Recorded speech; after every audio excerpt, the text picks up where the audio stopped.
So, kamusta po mga ka-Streetwise? Ako po si Takeru Miyamoto at welcome po sa aking munting channel. So, mga kababayan, masyado na pong nakakapagduda ang kinikilos ng napakagaling at napakahusay na senador na si Joel Villanueva. Kasi po kahapon, sa Blue Ribbon Committee hearing ni Marcoleta, nagkaroon po siya ng speech at wala naman nagtatanong, bigla na lang sinabi ni Joel Villanueva na, ako nga wala naman akong kinalaman sa mga flood control project na nangyayari dyan sa Bulacan. Di ba? Wala akong kinalaman dyan. O tapos to the rescue pa, itong dating DPWH Secretary na ngayon senador, na akala mo naman napakalinis at napagaling, na si Mark Villar. Okay. So, ito mamaya papakita ko yung video mamaya. Pero wag po natin kakalimutan mga ka-Streetwise, no, na yung insertion po sa budget na nangyari, nitong 2025 budget, si Joel Villanueva po ang nakakuha ng pinakamalaking cut, 12 billion pesos. So, saan napunta yun? Diba? So, para makuha natin yung point mga kababayan na ito ito galing tong politiko. So, basahin natin Sabi dito, defensive match. Joel Villanueva washes hands of Bulacan flood control mess. Alam naman po natin, no, kasi tulad yung sinabi ko nga kanina, di ba, na si Joel Villanueva po nakakuha ng pinakamalaking cut sa insertion budget. At syempre, alam naman din po natin, no, na ang Bulacan po, isa po sa mga probinsyang palaging binabaha. So, wala siyang kinalaman doon. Wala, promise, wala. Wala siyang kinalaman doon sa flood control. Promise, wala. Okay. So, continue natin, sabi dito. Senate Majority Floor Leader Joel Villanueva on Tuesday, kahapon, distanced himself from contractors and flood control projects in his home province of Bulacan, amid the Senate probe into alleged ghost projects and questionable bidding practices. Actually, no, may nakita po si PBBM na ghost project po sa Bulacan, no? So, nakalagay po doon complete na, pero wala naman pala nagagawa kahit isang hollow blocks. So, actually, madali na naman hanapan kung sino may kasalanan doon Sino ba yung district director ng DPWH doon? No? So, probinsya ng Bulacan sa Baliwag, Barangay PL Baliwag, no? So, nakalagay po doon sa report sa kanya, complete na raw po. Pero, kahit ni isang hollow blocks, wala. Ayan, so, wala lang, nabanggit ko lang, no? So, ngayon, continue natin, sabi pa dito, for the record, Your Honor, I don't recall anything that came from you to propose any flood control projects, Bonoan replied. Okay, so ang tinanong pala dito ni Villanueva, si Bonoan. Alam nyo, konti na lang po talaga magdududa na ako kay Bonoan Sa totoo lang. Ito simpleng logic lang to mga kababayan. Simpleng logic lang to. Tulad yan ng pinakita ko kanina. Ni-report po ng DPWH na kompleto na po yung flood control sa may Bulacan. Ano ba ulit yun? Baliwag, Bulacan. Ang nagbibigay po ng report, DPWH. So, syempre, ang point natin dito, binigay ni Bonoan yung report na yan na galing sa district director ng Bulacan. Binigay niya sa presidente nang hindi niya kine-check. Tandaan niyo mga kababayan, no, yung mga report po na nakukuha po ng presidente, galing po yun sa kanyang cabinet secretaries. At yung cabinet secretaries niya nga po na nagbibigay ng report kay PBBM, galing po yun sa mga mas mababa sa kanya, sa mga distrito. So, ang point natin dito, bakit binigay ni Bonoan yung report ng DPWH kay PBBM na kompleto na, yun naman pala, hindi pa pala natatapos sa tulad sa simulan. No? So, ghost project nga. So, hindi mo man lang chinek bago mo binigay sa presidente? Nakapagduda masyado yun. Ako alam ko maraming PBBM loyalists dyan, no? Na, Takeru, po magtiwala ka lang kay Bonoan na point ni BBM yan. Hindi po yun Ang pinag-usapan natin dito, hindi pagiging loyalista. Ang pinag-usapan natin dito, logic. Bakit magbibigay si Bonoan ng report kay PBBM sa presidente na hindi totoo or hindi niya kine-check? Konti na lang magdududa na ako kay Bonoan. Tandaan niyo yan. O ewan ko lang, ang gusto ko po makita dyan, sige, comment po kayo. Kayo po ba dyan? Nagtitiwala pa po ba kayo dyan kay Secretary Bonoan ng DPWH? No? Kasi ay na pinaka-question ko dito Bakit siya nagbigay ng report kay PBBM na hindi niya kine-check mismo? O saan napahiya, presidente?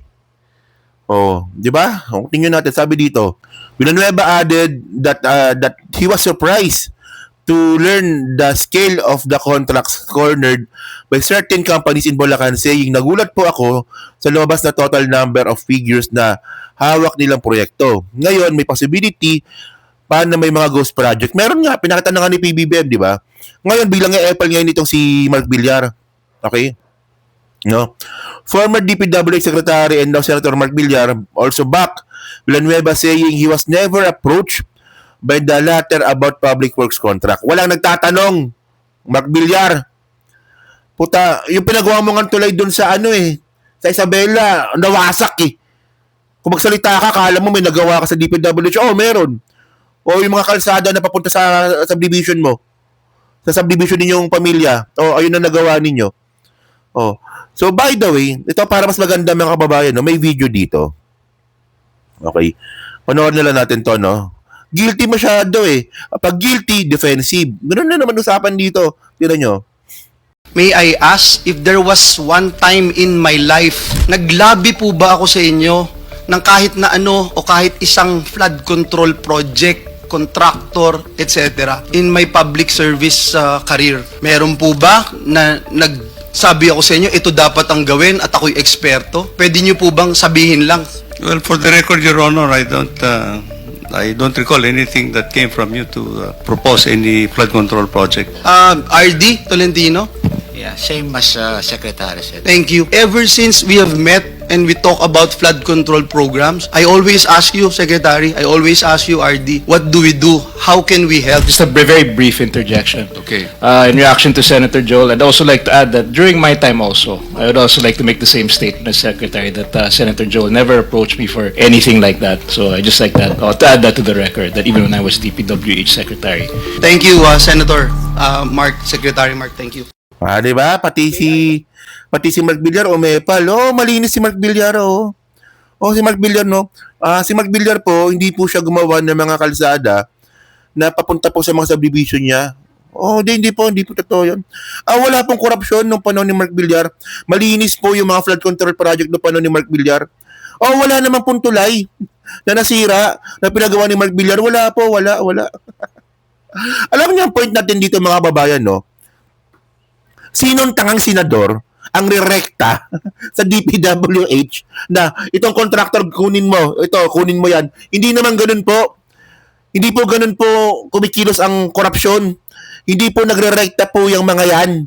Tandaan natin mga kababayan 12 billion po, 12 billion po ang nakuha po ni Joel Villanueva sa insertion. At ito daw po ay para sa flood control. So ibig sabihin nun, may perang allocated para kay Joel Villanueva. Okay. Ngayon, yung 12 billion po na yan, hindi naman yan na kukunin yung 12 billion o itong contractor. Gawin nyo yan, mangungurakot tayo. Hindi po ganun yan. Siyempre, may layering po yan. May dadaanan po yan para po malinis po yung pangalan niya na hindi na po, na wala na pong trace. Ganun po yun. Ako nga, alam ko yun eh. Diba? Simpleng tao lang naman ako eh. Na kung sakaling mangungurakot ako, gusto ko malinis yung pangalan ko dyan. Sige, gawa tayo ng project. Gusto ko, wala ako dyan, Napakadaling gawin nun. Kasi po, meron pong layering ang korupsyon. By the way, mga babae na nakakatawa kasi dito, itong hearing nga po ni Marcoleta na nangyari, may napala ba tayo? Wala. Redundancy lang po ito eh. Sa tingin nyo ba, meron pang mapapanukalang batas tungkol dito? Sana nga meron. Pero sa takbo nga po ng hearing po na nangyari po kahapon, ang nakita ko lang po talaga dito ay hugas kamay ng mga hudas. ng mga hudas sa bayan. By the way, nakakatawa lang ito, no? So ngayon, mga streetways, no? Meron po kasi ditong ito, yung gusto kong pakita kanina pa eh. Yung balikan natin yung sinasabi natin sa Bulacan, yung Ghost Project. So President Ferdinand Marcos Jr. says he is very angry. So galit na po yung presidente. After finding out that the 55 million river wall ito So pangharang sa tubig para pag tumaas hindi baba sa gilid. River wall project in Barangay PL Baliwag has yet to be constructed. So wala pa nagagawa. Marcos says the project was marked as completed. Ito yung sinasabi ko eh. Marked as completed under the Department of Public Works and Highways. Tandaan nyo ha, Marcos says the project was marked completed under the Department of Public Works and Highways. So kay Secretary Bonoan po ito. So alam ko naman mga kababayan, no, na ito po ay galing, yung report po na yan ay galing po sa district ng Bulacan. Malamang second district ito ng Bulacan. Tapos ito ay binigay kay Bonoan at si Bonoan binigay ito sa presidente at ito pa yung report niya sa SONA. So ang tanong nga dito kay Bonoan, bakit ka magbibigay ng report kay PBBM na hindi mo naman kinumpirma na totoo? Nagtiwala ka sa mga district engineers mo sa DPWH na hindi mo chine-check? So napahiya dito presidente. Ako sa'yo, Bonoan ka. Ako sa'yo. Tikalo naman. Walang ginawa kahit ito ha. Walang ginawa kahit isang araw. Hindi nagtrabaho.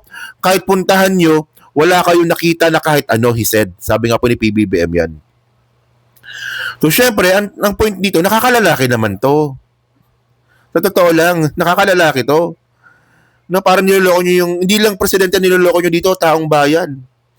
O kaya yung kaya doon sa mga DDS na nagsasabi na walang kwenta po yung website na ginawa ni PBBM. Anong walang kwenta? Ito nga yung report po na to, galing po ito sa website. No? At mga kababayan, marami po tayong alam na bulok po na flood control project. Hindi lang po natin alam kung paano magsumbong. At least ngayon, gumawa po ng paraan si PBBM para po rumekta na po sa kanya. Dati, may mga alam na po tayo mga flood control project. Sige, alam natin, paano na susumbong? Susumbong natin kay Mayor. Si Mayor, siya po yung nagpo-proseso ng permit sa mga bidding. Ngayon, sino ba yun? Ngayon, ang tanong ninyo, sino ba nagbibidding? Di ba para po sa mga kontraktor na to? DPWH. So si Bonoan pa rin. Si Secretary Bonoan pa rin. Di ba? Kasi ito yung actually ako magiging critic po ako ng ibang mga PBBM follower. At ito yung ayaw nila sa akin Kasi ako po kasi pag may nakita po akong mali sa mga sekretary si PBBM, binabatikos po natin. Di ba binatikos natin si Sapsap, si Lagdameo, si Rimulya, minsan nababanatan natin, di ba? Sino pa ba? Si DOH, si Herbosa. Ngayon po si Bonoan, hindi po porket na-appoint ni PBBM yan, susuportahan natin kahit mali. Dito po sa pagkakataon po na to, mali po si Bonoan. Lahat po ng bidding po na nangyayari po sa mga kontraktor, sa mga flood control, lahat po yan dumadaan po sa DPWH. So sino sekretary doon? Si Bonoan.